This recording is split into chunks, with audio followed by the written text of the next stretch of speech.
JD Vance and Usha Vance just got mercilessly booed in Milan, where the opening ceremonies of the 2026 Winter Olympics just took place. Now, the crowd seemed to be applauding the American athletes, but when the camera panned to JD Vance and Usha, the crowd erupted in boos. I mean, it was the entire crowd, and there were multiple people commenting and reporters just how bad it was. You had Peter Hamby, for example, over at Puck, who's, I think, a good reporter. He goes, "Big boos for JD Vance in Milan," from a friend inside the stadium at the opening ceremony.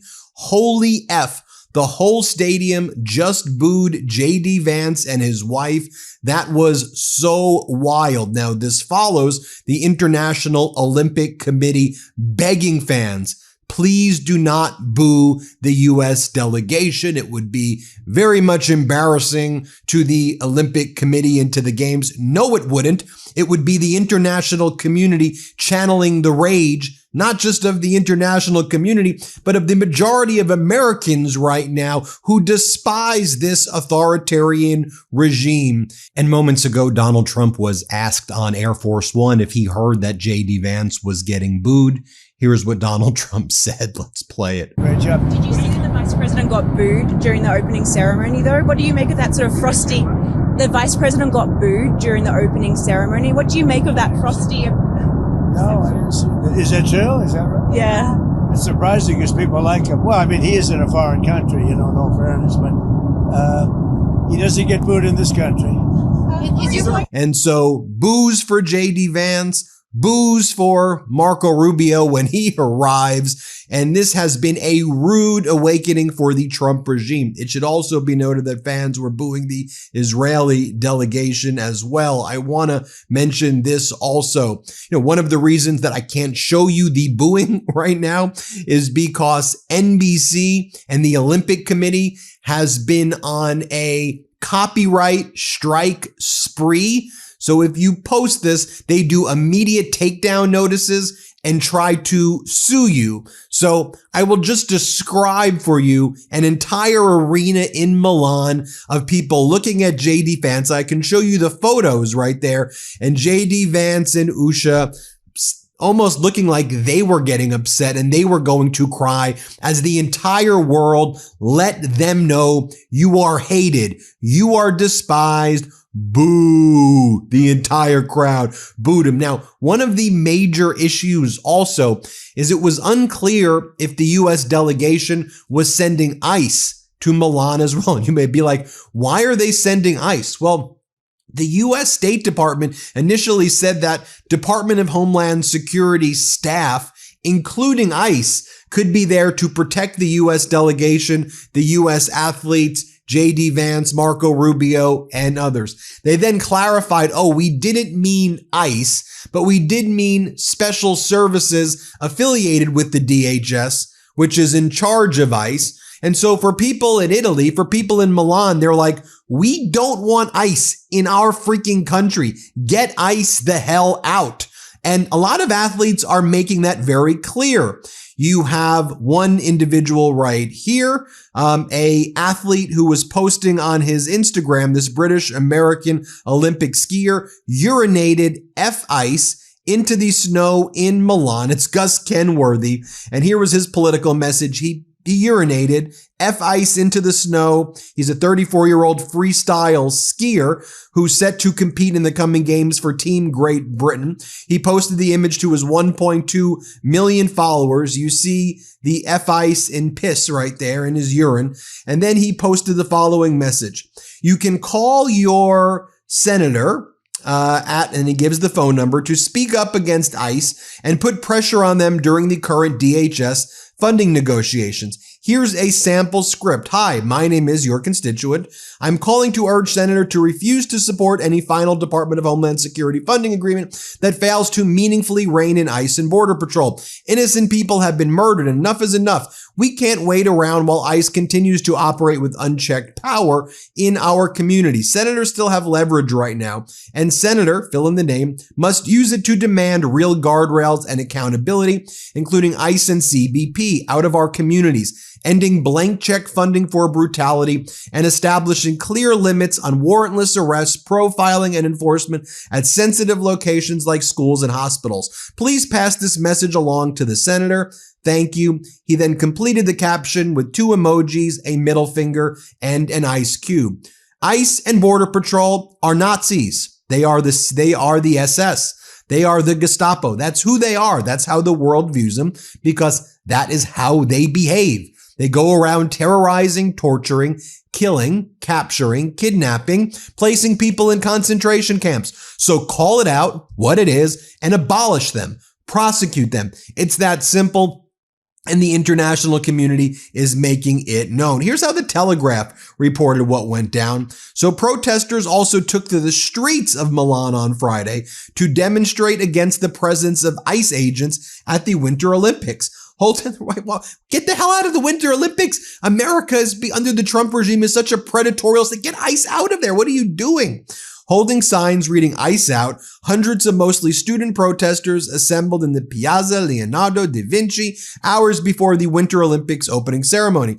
Meanwhile, a Team GB athlete urinated in on the snow that said F ICE. The U.S. Department said last week that several federal agencies, including ICE, would help protect the visiting Americans, although the Italian government has stressed that U.S. personnel will not conduct any policing on Italian streets.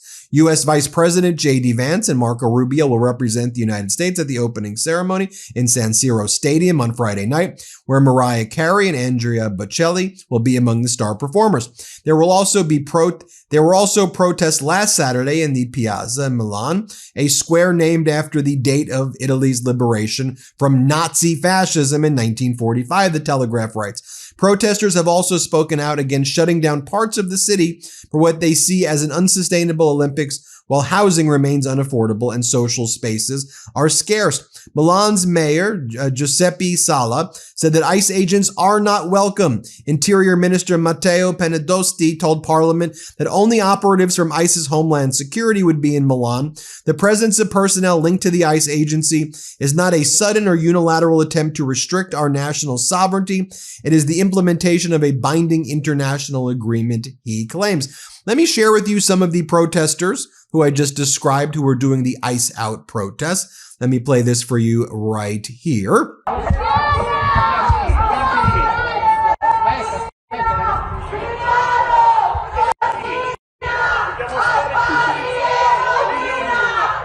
And next, I will share with you as well statements by USA freestyle skier Hunter Hess on the actions of ICE agents. Let's play this clip right here.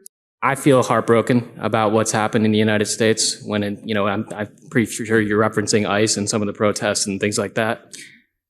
I think that as a country, we need to focus on respecting everybody's rights and making sure that we're treating our citizens as well as anybody with love and respect. And I hope that when people look at athletes compete in the Olympics, they realize that that's the America that we're trying to represent. It brings up mixed emotions to represent the U.S. right now, I think. It's a little hard. There's obviously a lot going on that I'm not the biggest fan of, and I think a lot of people aren't. If it aligns with my moral values, I feel like I'm representing it.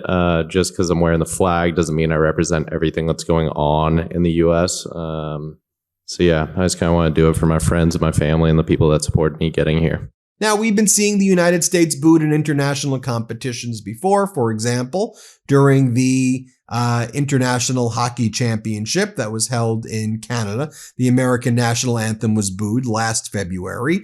Once Donald Trump said 51st state were going to invade Canada. Play this clip.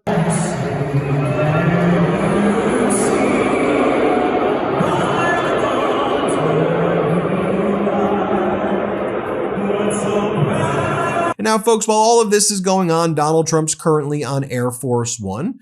Donald Trump is saying that he's the least racist, he says. I'm the least racist president ever, because he said that when he posted a photo of former President Obama, and Michelle Obama with their faces photoshopped on apes, that it was, just something that he does. And he wasn't racist. He just posted it. And it wasn't the staffer's fault. But he's not sorry. And he's not racist. And stop booing him everywhere, everybody. Stop booing him. Here, play this clip. Black voters have been great to me. I've been great to them. And I am, by the way, the least racist president you've had in a long time, as far as I'm concerned. By the way, he's even getting booed at NFL games, just to remind you, when he tried to read the name of veterans and fallen soldiers and others, hoping that he wouldn't get booed at an NFL game that took place in Washington with the Commanders. He still got booed. Just to remind you, we can play that clip right here.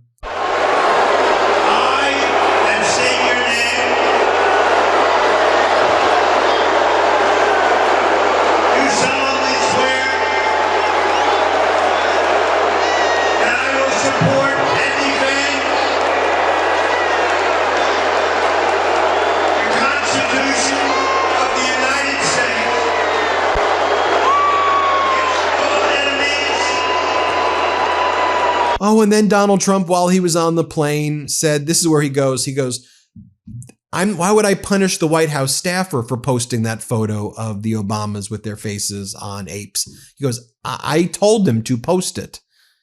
But okay, are you sorry? You realize that's heinously racist. And that's different than what the White House said after they went all in and said it was a funny meme and everybody's snowflakes for getting mad about it. They're just showing that Donald Trump's the king of the jungle, is what the White House said. And that's why they were doing it. Here, play this clip. Media post that you took down earlier today, the White House says that a staffer sent it. Who sent it, and are you going to fire them? I looked at it. I saw it, and I just looked at the first part. It was about voter fraud in someplace, Georgia. There was a lot of voter fraud, 2020 voter fraud. And I didn't see the whole thing. I guess during the end of it, there was some kind of that people don't like. I wouldn't like it either, but I didn't see it. I looked at the first part, and it was really about voter fraud and the machines, how crooked it is, how disgusting it is. Then I gave it to the people. Generally, they'd look at the whole thing, but I guess somebody didn't, and they posted, and we took it down, and we turned it, But that was a voter fraud that nobody talks about. They don't like to talk about that post. We took it down as soon as we found out about it. Mr. President, a number of Republicans are calling on you to apologize for that post. Is that something you're going to do? No, I didn't make a mistake. I mean, I look at a lot of thousands of things. I looked at the beginning of it. It was fine.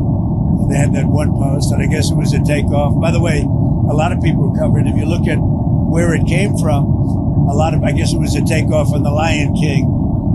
And certainly it was a very strong post in terms of voter fraud. Nobody knew that was at the end. If they would have looked, they would have seen it. And probably they would have had the sense to take it down. But that was a takeoff on The Lion King. And a lot of people were covered in different positions. So, but I spoke to Tim Scott. He was great. Tim is a great guy. He understood that 100%. Go ahead. Mr. President. There you have it, folks. Let me know what you think. Hit subscribe. Let's get to 6 million. Thanks for watching. The truth is more important than ever. Check out our new Truth Over Lies collection at store.MeidasTouch.com. All 100% USA union made.